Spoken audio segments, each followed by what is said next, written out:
I am the way, the truth, and the life. No one comes to the Father except through me. Y'all, you can't get to God unless you have Jesus Christ.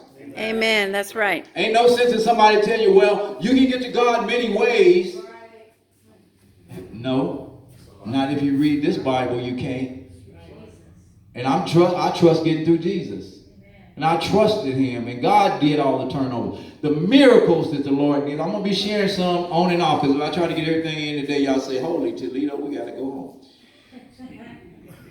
Let me tell you, God, he does miracles for you. The battle takes place in your mind. Listen, when I was going through all that, that battle took place in my mind. Listen to this. Put this in your spirit. I wish we had some younger people here. Y'all, let me tell you something. The devil do not come to your backyard and attack you. You know where he comes to you? He's a spirit, and he comes right here in your mind. You know the best way to get through the devil is, you know what to tell him? No. And then he'll try to convince you into something else. No. Yep. Y'all, either the devil can't get you, he'll go to somebody else to try to convince you and put it in your mind. Okay? Y'all ever seen something come in your mind and you've been having trouble with? Some of y'all might, you know, then after that, y'all, I ate too much. Always, I couldn't get past the Wendy's. Or McDonald's. Y'all, I lost 70 pounds. I was eating like crazy, man. And then I had to say no. And then the devil said, it's all right, you're still okay, you healthy, you good and stuff like that. You better quit eating. Yeah, I went to my doctor and I said, well, I'm not sure what's wrong. He said, you eat too much. Isn't that something for your doctor to tell you to quit eating? Quit it. Oh. And then you go like this, oh. You got to lose some weight, you know, so your blood pressure won't be high and this and that and the other, you know. Then God will help you do that. Yes, he will. Drugs and alcohol, y'all, immoral sex, stuff like that. You go, I just can't help it. When I see him, I just want to do this. Say no. The devil can only come to you one way, y'all, in your mind. Get him out. Get him out. Y'all, some of y'all, I'll share this with you, put this in your spirit. Anybody ever looked at Fred Flintstone? Oh, yeah. Yes. Anybody else? Yes. Y'all ever seen Fred and Barney? And Fred will have that devil Fred come on his shoulders. And then he'll have that angel Fred come on his shoulder. And they talking to Fred, just knock Barney out. And then the angel say, no, Fred, don't knock Barney out. And then the devil will say, just splat him, you just don't like him. And then no, Fred, really don't do that. That's how your battle comes. In your mind. Now it's clear what tells you it's all right for you to go do that now, right? And then what do you say? Nope. And then angel say, Fred, don't do it. And then Fred will say it anyway. But we have to say no. And y'all, it's a contest. You got to win it, Brother Michael. And if you ain't won that contest yet, it's coming again. Yeah. Yep. And just going to come to you one day, you're going to say, devil, get out of here. You'll get to the point like I do. I'll be walking sometime, and I got old, and they excuse you when you get old. You know, I'll just say, get out of here. And they say, Mr. James, they call me Mr. James. Mr. James, anything wrong? I didn't enough here. I think Mr. James is crazy, right? But you got to tell the devil no. Sometimes you got to say it out loud. The battle comes in your mind. Turn to Romans 12, 1 and 2. Romans 12, 1 and 2.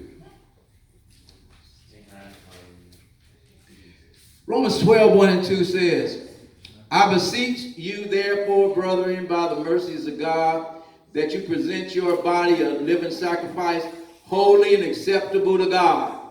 Make your life holy and acceptable to God. You know, when you yell and talk stupid and dumb and stuff like that, you know it's not holy and you know it's acceptable to God. When you lie, cheat, and steal. Y'all, I ain't gotten to the point now I won't take a nickel. Come on. Nope. I will not take a nickel because it gives me the chills. I might be stealing something. Y'all, I work at Amazon right now. I'm probably the oldest man in Amazon. But you know how people call in for collections? And this silver nickel came to my station. And it wasn't nothing wrapped in nothing. Y'all know how easy it would have been for me to put that in my pocket? And who knows, the devil might have set that nickel up. Y'all, you know what I did? I made sure a supervisor got that nickel. I said, Rebecca, I called you over here. I got some kind of collection nickel from somebody. And you know, the first thing you get, the devil starts saying, James, that's worth a lot of money. Just put it in your pocket, walk out. Ain't no guards and nobody going to see it. You can go over here and charge that up. That's probably $200 nickel. I say, I ain't getting my job with $200 nickel. Devil. And I'm working a workstation and there are people looking over there. Mr. James, you okay?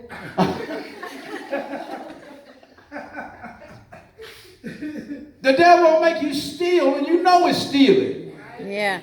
And y'all, you get better when you get a wife like my wife Emily. She don't let nothing go. She'll turn the channel on you. Y'all, sometimes I be looking at movies, and you know, sometimes you just wish they'd take some of the sex and all the junk out. If some of that stuff I be watching, and the movie's good, and then my wife will pass and just cut it off. She goes, that ain't for no preacher, Pop. I go, oh no. I wasn't thinking like that. She said, I know, because I'm not going to let you. All right? Y'all, verse 2 says, and do not conform to this world. Do not conform to this world, but be transformed by the renewing of your mind, that you may prove what is good and acceptable and perfect will of God. Transform your thinking. That's how you start. My wife talks about tithes. Y'all, did y'all know I did not tithe when I met her? I remember the first check me and her got. It was a good sized check. And we were going to this church, and Emily took it, and I seen her, and then I decided I'm going to let her do the money.